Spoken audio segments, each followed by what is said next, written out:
আজকে আমরা খুবই সহজ একটা সিনারি ড্রয়িং করব, যেটা বাচ্চারা খুব সহজেই করতে পারবে। তো প্রথমেই আমি একটা এখানে গাছ এঁকে নিচ্ছি। তারপরে এখানে কিছুটা গাছের নিচের মাটির অংশ আঁকবো, তারপরে কিছু ঘাস, কিছু পাথর অ্যাড করে দেবো। তারপর আমি এখানে যে পেছনের দিকে যে জায়গাটা আছে, মানে উঁচু অংশটা, পাড়ের জায়গাটা, সেখানে আমি কিছু ঘর এঁকে দেবো। তার উপর দিয়ে একটু সুন্দর লাগার জন্য, ভরা ভরা লাগার জন্য একটা কলা গাছও এঁকে দিচ্ছি। তারপরে এখানে আমি জঙ্গল বানিয়ে দেবো পেছন সাইডটাতে, তারপরে একটা সূর্য দিয়ে দেবো। তারপরে এটাকে আমি ব্ল্যাক স্কেচ পেন দিয়ে একটু ডার্ক করে নিচ্ছি।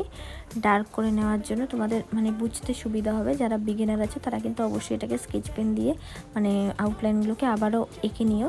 আমি করে নিচ্ছি, তোমরাও করে নিতে পারো। আর যারা একটু ভালোভাবে করতে পারো তারা কিন্তু এই আউটলাইনটাকে না করলেও পারো। তারপরে আমি পুরোটা করে নেওয়ার পর তারপরে আমি কালারটা স্টার্ট করব।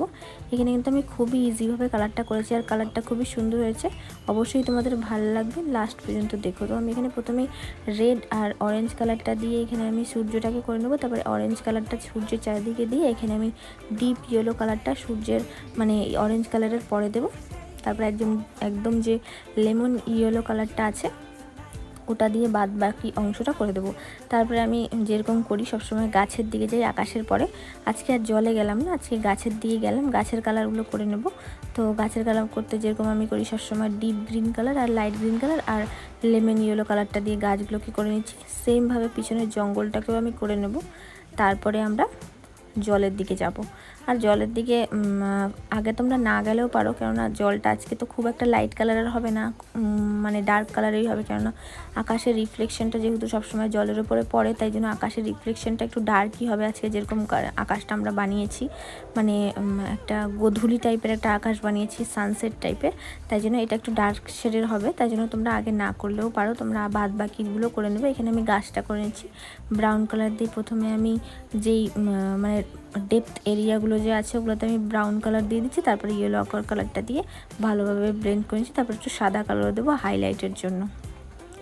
তারপরে এখানে পেছনের যে পাড়ের অংশটা আছে, যেখানে ঘরটা বানিয়েছি, তো সেখানটার মধ্যে আমি মাটি আঁকার জন্য প্রথমে ব্রাউন কালারটা দেবো নিচের অংশটাতে ডার্ক দেখানোর জন্য, কারণ এখানটাতে শ্যাডো পড়বে। তারপর আমি ইয়েলো আঁকার, আর এখানে আমি ডিপ ইয়েলো কালারটা দিয়ে পিছনেরটা জায়গাটা কমপ্লিট করে নেবো। তারপরে এখানে কিন্তু আমি ডিপ গ্রিন কালারটা দিইনি, এখানে আমি দিয়েছি শ্যাপ গ্রিন কালারটা, কেননা এখানে একটু শ্যাওলা টাইপের হবে পাথরের আর মাটির জায়গাটা, তাই জন্য একটু শ্যাওলা করার জন্য আমি স্যাপ গ্রিন কালারটা দিয়েছি। তারপরে লাইট গ্রিন দিয়েছি, তারপরে লেমন ইয়েলো কালারটা দিয়েছি। এবারে দেখতেই পাচ্ছি যেরকম তোমাদেরকে আমি বলেছিলাম, এখানে আমি অরেঞ্জ কালারটা দিয়ে কিন্তু জলটা করব, তাই জন্য অরেঞ্জ আর ডিপ ইয়েলো, আর এখানে আরও লাইট শেডের দিকে আমি যাব। এরপরে আমি লেমন ইয়েলো দিয়ে এটাকে কমপ্লিট করব। তারপরে সাদা কালার দিয়ে একটুখানি স্মাজও করে দেবো।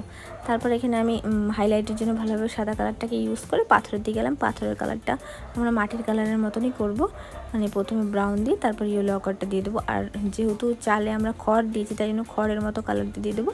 আর ঘরটাতে একটুখানি সাদা কালার করা আছে দেখানোর জন্য, আকাশি কালার আর সাদা কালারটা দিয়ে করবো। এখানে আমি জানলাটা কমপ্লিট করে দিলাম, আর একটু হালকা হালকা লাগছিল, তাই আমি যেই জায়গাগুলো আমার হালকা লাগছিল কালার করার পরে, তারপর ওই জায়গাটাকে আমি একটু পার্মানেন্ট মার্কারগুলো যে হয় ওগুলো দিয়ে আমি একটু ডার্ক করে নিয়েছি। তারপরে একটু ব্লেন্ড করে দেবো। আর যেই জায়গাগুলোর মধ্যে আমার একটুখানি ডার্কনেস দরকার, সেখানে আমি আবার একটু শেড লাগিয়ে একটু ডার্ক শেড করে কমপ্লিট করে দিলাম। ড্রয়িংটা কেমন হচ্ছে অবশ্যই কমেন্ট করে জানিও।